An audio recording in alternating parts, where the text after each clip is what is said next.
Assalamualaikum warahmatullahi wabarakatuh. Kami dari kelas 9F kelompok 3 akan mempresentasikan tugas IPA. Perkenalkan, nama saya Buska Ariola dari absen 5. Perkenalkan, nama saya Doni Agus Setiawan dari absen 10. Perkenalkan, nama saya Freddy Jawa Sumo, absen 11. Perkenalkan, saya Irfan Yusuf dari absen 14. Peran organisme tanah. A. Decomposer. Decomposer atau pengurai adalah organisme yang memakan organisme mati dan produk-produk limbah dari organisme lain. B. Reaksi kimia dalam tanah. Bakteri yang terdapat di tanah terlibat dalam reaksi penguraian materi organik, misalnya bakteri nitrobakter. C. Pengurai polutan dalam tanah. Salah satu organisme tanah yaitu mikroorganisme berperan sebagai pengurai polutan dalam tanah. D. Pencegah penyakit tanah. Ketika tanah memiliki jumlah senyawa organik dan aktivitas tanah yang tinggi, maka organisme tanah dapat melawan organisme penyakit di dalam tanah. E. Memberi pengaruh pada tekstur tanah. Peran organisme tanah sebagai pengatur tekstur tanah yaitu bantuan dari cacing atau akar tumbuhan mempercepat pemecahan partikel-partikel yang menyusun tekstur tanah. C. Upaya menjaga kelestarian tanah. Terdapat beberapa penyebab berkurangnya kualitas tanah. Di antaranya adalah erosi yang menyebabkan hilangnya nutrisi tanah, penggunaan pupuk kimia yang berlebihan sehingga menyebabkan pencemaran tanah, pertanian monokultur atau pertanian satu jenis tanaman yang ditanam dalam jangka waktu lama, dan pencemaran tanah akibat sampah yang sulit terurai. 1. Pengolahan tanah menggunakan tanaman penutup tanah dan pengolahan lahan miring untuk mengurangi erosi. Upaya untuk menjaga agar nutrisi dan mineral dalam tanah tidak terbawa air akibat erosi dapat dilakukan dengan menggunakan pengolahan tanaman penanaman tertutup atau yang disebut dengan reboisasi. Pengolahan pada suatu lahan dapat kita gunakan menggunakan lahan miring atau terasering. Hal ini untuk menampung dan mengalirkan air sehingga air dapat terserap oleh tanah lebih cepat.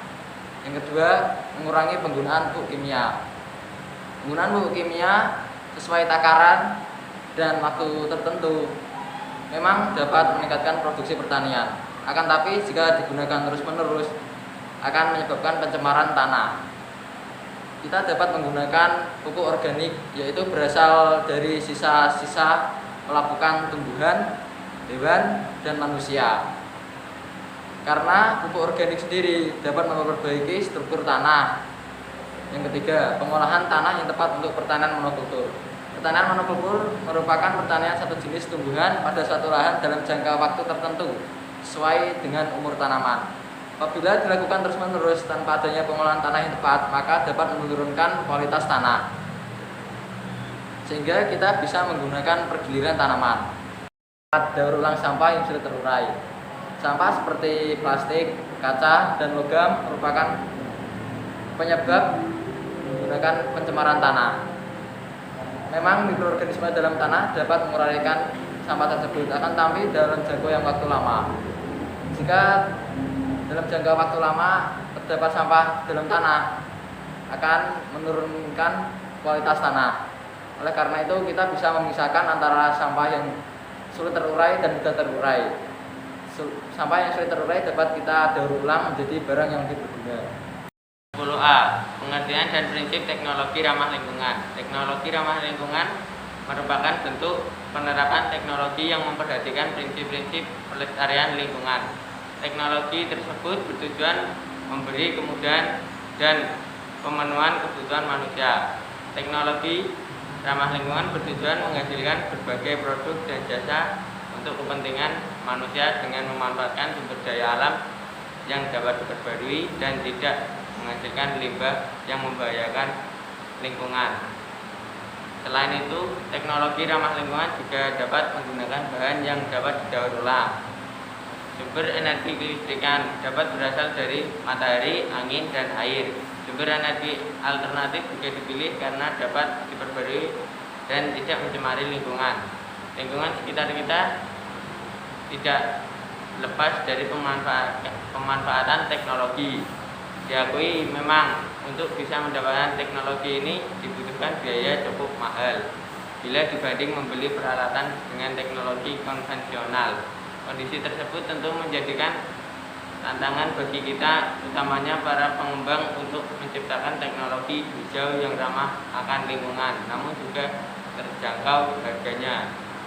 Beberapa contoh teknologi ramah lingkungan antara lain mobil listrik, sel surya, dan biogas. Bab 10 B1 Aplikasi teknologi ramah lingkungan. 1. Teknologi ramah lingkungan bidang energi.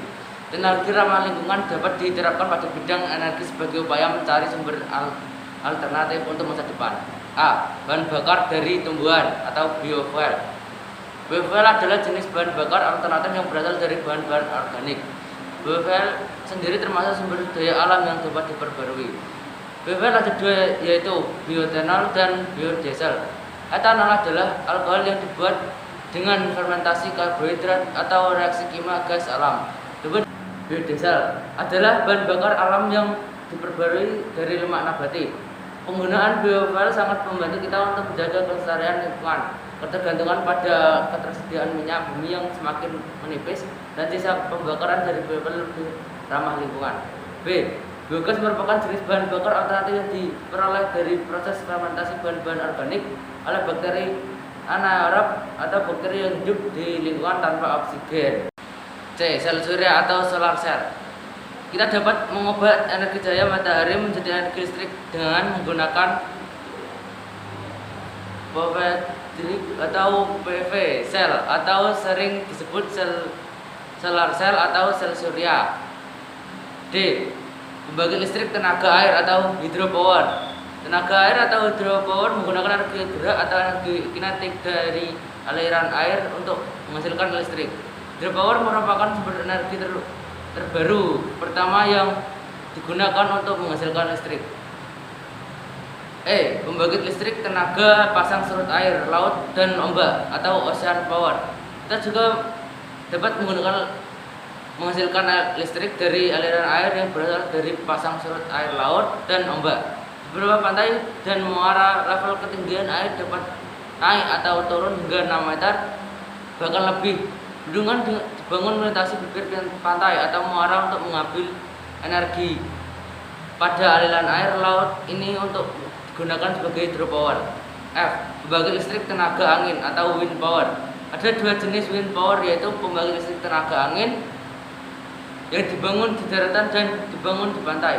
Pembangkit listrik tenaga angin yang dibangun di daratan harus terletak di daerah yang jauh dan sedikit populasi penduduk. G. Geothermal. Geothermal adalah panas yang tersimpan dalam tanah, lapisan dasar bumi, dan cairan dalam kerak bumi.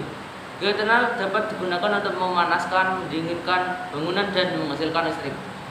Hanya dengan menggunakan 1% panas yang tersimpan sedalam 5 km dalam kerak bumi menghasilkan energi 250 kali lebih dari minyak dan gas alam.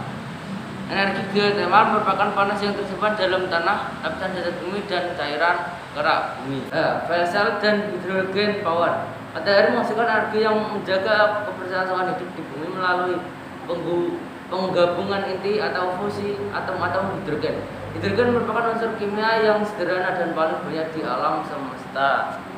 Sekian dari Bapak kami. Apabila terdapat dan kesalahan mohon dimaafkan. Wassalamualaikum warahmatullahi wabarakatuh.